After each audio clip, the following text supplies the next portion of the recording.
last EA game is Skitching.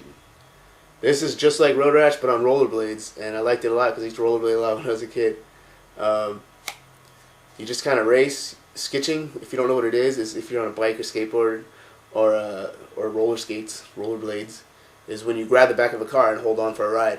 So that's Skitching. So that's the name of the game, and you can hold on the backs of cars and try to race through other people. There's ramps in the middle of the street. You can try to jump over cars, jump over other people. You punch out other people, and Road Rash style, and it looks very similar to Road Rash. And that's all you do, and you race other people. And that's it for the EA games.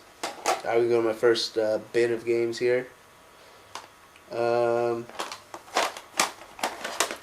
Start from the back. Taz and Escape from Mars.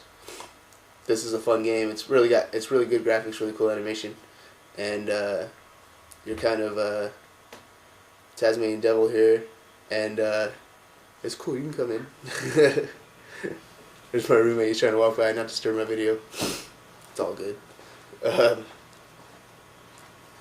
So Taz and Escape from Mars. You got cool animations. It's really good. You spin like Taz whenever you want. You can attack bad guys with it. It's a platformer. I liked it a lot when I was a kid. I don't think I had it, but there's a little like mom and pop video store that was near my house, and me and my brother used to rent it a lot, along with like Arrow the Acrobat and Death and Return of Superman, which I have. I think we used to rent it a lot because we could never beat it by the time we had to bring it back because of our limited play time. Our mom would allow us probably, but that's why I rented it so many times. I bought it recently. Garfield, Caught in the Act. Never had it when I was a kid. I knew of it. I just got it in a game lot with something else, and it's very similar to Taz and Escape from Mars. It's like got really good animation based on a cartoon. It's a platformer.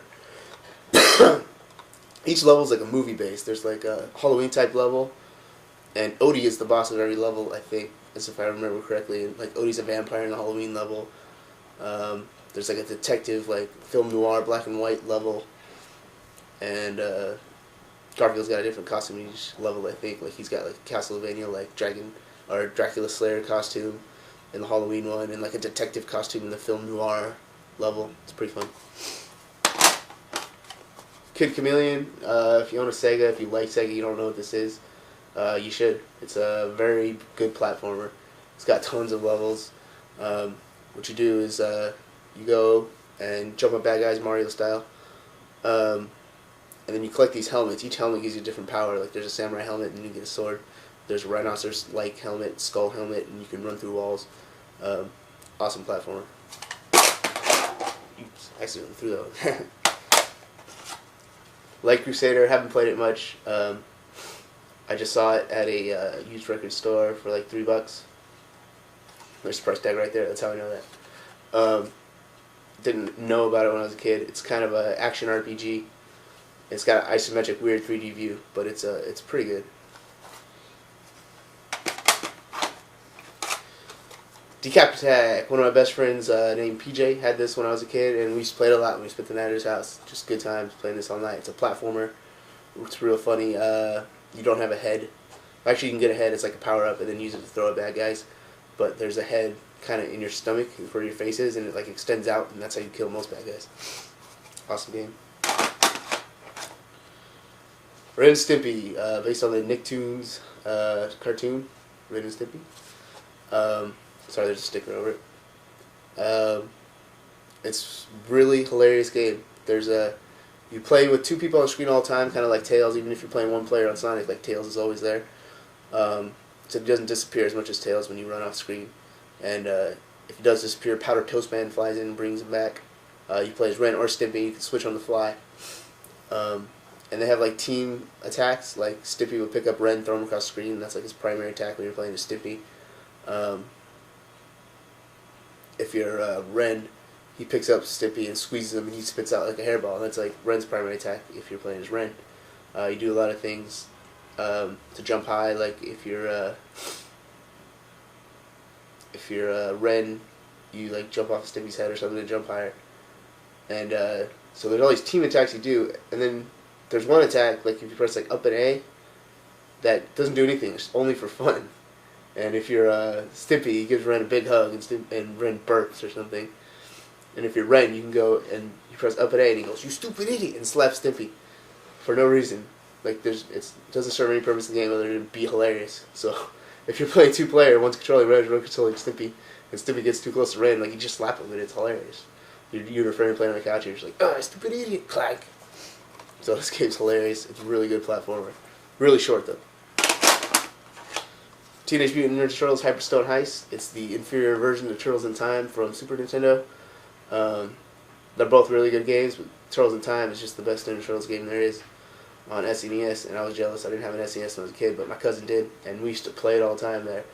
They were like younger cousins than me and my brother, and we would come over, they'd be like, "Yay, Billy and Danny are here. Let's watch them play Turtles. Hey guys, beat Turtles. Beat the Turtles game." And me and Billy would be like, "Okay, we're the greatest gamers in the world. We will beat the Ninja Turtles game for you." And that's my memory of Turtles in Time. But I got this because I don't have a Super Nintendo, but this is almost as good. And it's called Hyperstone Heist. It's brawler, arcade style. Really good Ninja Turtles game on Sega. The Lion King. Really good game, platformer. You start as young Simba, you play as adult Simba, you get all badass when you're adult Simba, and you can just like beat the crap out of other animals. First Sega game I ever had. You know why? Because it was bundled with Sega when we got it for Christmas. There was like a Sega Lion King pack. What do they call it? Like a roar pack or something, where you got the Sega Genesis, and instead of like a Sonic game, it came with Lion King. It was awesome. Pac-Man 2: The New Adventures. It's a platformer type game, but you don't directly control Pac-Man. You control the guy watching Pac-Man, and you have a slingshot. It's kind of no, it's not a platform. It's like a point-and-click adventure, I would say. And you move this cursor around, and you shoot things with the slingshot to get Pac-Man's attention everywhere. Like if you want him to fly this thing, you got to shoot it out of a tree and it falls, and Pac-Man sees it. He's like, "Oh, what's that?" And then you point at it, and then Pac-Man will be like, "You want me to write it?" And then you say yes, and then he runs over there, and then you fly. A little mini game is flying the hang glider that's on the cover. There's a lot of things to figure out, just like a point-and-click adventure, kind of puzzle-ish, on how do I get Pac-Man past this guard or something. Well, you can distract this guard by shooting this. The hay will fall on the farmer, and then you can walk through his yard and get milk from his cow to give it to your crying baby. And that's how this game is. It's really fun. It's really different. Really has nothing to do with Pac-Man, other than you can go to an arcade in the city and play the original Pac-Mans. Like Pac-Man, Miss Pac-Man and stuff. Superman, made by Sunsoft on Genesis. It's pretty crappy Superman game, but I liked it a lot. It's my uncle got it for us for Christmas one year when we were kids. Retrospect, it's like, I think it's not that good. The graphics kind of are NES quality. It's like early Genesis, but I still liked it. I liked it a lot. You couldn't fly whenever you wanted. He got hurt too easily being Superman, but it's okay. Disney's Aladdin, one of the best platformers based on a cartoon or movie, just like The Lion King, top notch. Pretty easy. I'd say it's one of the easier platformers, but really good. Really good game, good animation, good everything. Here we go, 2 classics that I'm excited because they're making a remake of it right now. I think it's coming out this year.